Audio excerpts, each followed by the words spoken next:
Joe, Ish from the UK here, just watching your three bad ideas video right now. And I noticed on point number two, you're talking about Leon Edwards and Jorge Masvidal, why that can't be a fight because of the idea that it would encourage fighters in the future to attack someone when the camera's around and consequently get a fight from that, which I get. Which brings me to the question, do you think that Conor McGregor should have been given the title chance against Khabib after the bus incident? The fact that Conor did something illegal, was caught on camera, but it was then used somewhat as a promotional material to get that fight going. Do you think that was acceptable? And is the situation any different? Thanks for the content. I can't remember off the top of my head which came first. I am inclined to say that Conor already had the fight with Khabib. I am inclined to say that that match was coming up, then insert the bus video. Let me give you a different one that I do remember for sure, but you'll remember the melee between John Jones and Daniel Cormier. Well, the melee happened at a press conference when they were facing off. The reason they're at the press conference facing off is because the fight had already been made. That's the way I remember it. And yes, I do think that that bus video very much was part of the story. It was very much on fight night. How did we get here? And that was part of it. Handcuffs and all, breaking and entering, all these terrible things that happened. That was very much part of the story. And I am never for rewriting history. What you and I are talking about is rewarding a bad act. Look, it is not to say because the three-piece and a soda happened that Leon then never gets his opportunity. My goodness, I would disagree with that strongly. He absolutely should get an opportunity to answer for that, but the timing does matter, and the timing is relevant. Many people thought, and I had this argument with Errol Hawani many times, that it should be immediate. Because Leon was touched 3 times, 4 times, did no touching back, didn't attempt to, for his good action within that, he should be rewarded with a big fight that would have been Masvidal. Set that aside. If they would have done that right away and done that because of the bad action in the back, regardless of whose fault, set that part aside, yes, it very much would have sent a message that to behave in some fashion like that to get you a fight that you want, which, by the way, will make it a bigger fight, which, by the way, will use some of that footage in an attempt to tell the story. Just put a hard stop to it. Put a hard stop. Nobody get any ideas. That is not the way you behave, particularly at an event in the back, particularly with guys who are already tired because they just got done competing. I mean, there was many things there where timetable-wise, that had to be put on hold. No part of my message within that statement of being a bad idea is that those two should never get in there.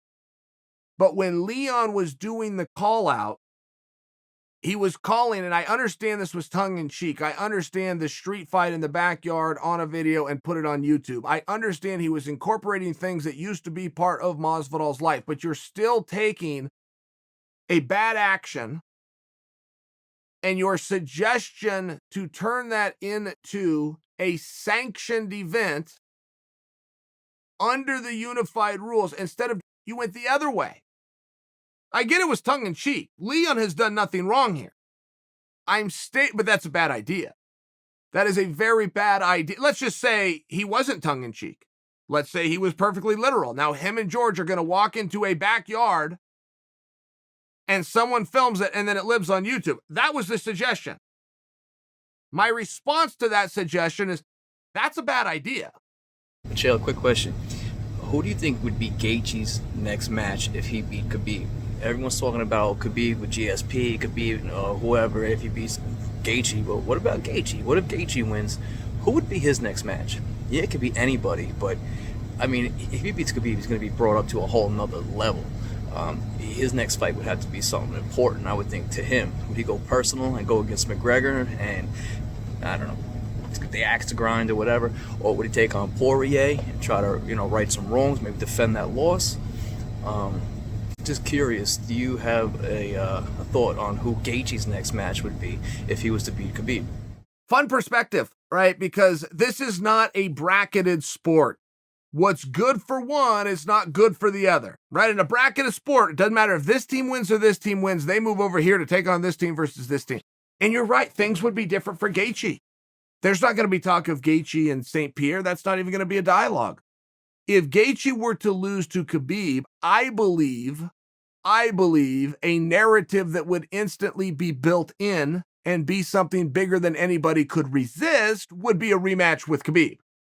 I know that's hard to close your eyes and predict something like that happening right now, but historically speaking, when you have a long reigning champion and he gets thrown off course, he asks for a rematch and he's generally granted it. Generally in this sport, to prove something is something you have to do twice. Whether that's right, wrong, or indifferent, but that seems to be the way that it works. And I hear what you're saying with Conor. I mean, at this point, we're taking low-hanging fruit. Well, I know what a big fight would be, and insert Conor's name versus a rusty doornail. Oh, okay, yes, I guess you could be a matchmaker. So I hear your point on that, and if Conor was to come back, and he's been a little bit chirpy towards Gaethje, none of that has changed. There would be something exciting that wants to be seen there, but you would have to juxtapose that with the willingness of Conor when it's actually time to step forward and do it versus how many people want to see Khabib get that rematch?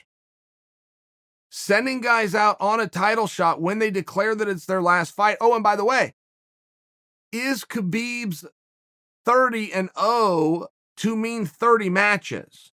And then he would just like to do them perfectly. I mean, is he out the door at 30 either way? That's something that's never really been clarified. And the first person to ask Khabib that's got some pretty big balls, not for nothing. Hey, Khabib, what if you lose? Do you still go out on 30? I mean, you got to have some pretty big balls because you're now implying that he's going to lose, right? I mean, it's one of those things. So I think that you'd have to wait and see. I think that if there's anything we've seen is this sport develops very quickly. I do think you have succeeded in proving your point that what's good for one is not good for the other by inserting GSP. GSP versus a victorious Khabib works. GSP versus a victorious Gaethje is not in the works. But the sport does move quick. And where does Conor go? I could argue for you Conor is the top contender at 155 pounds. I could also argue for you Conor McGregor is the top contender right now at 170 pounds. I might lose both of those arguments, but I could make them and I'd be close.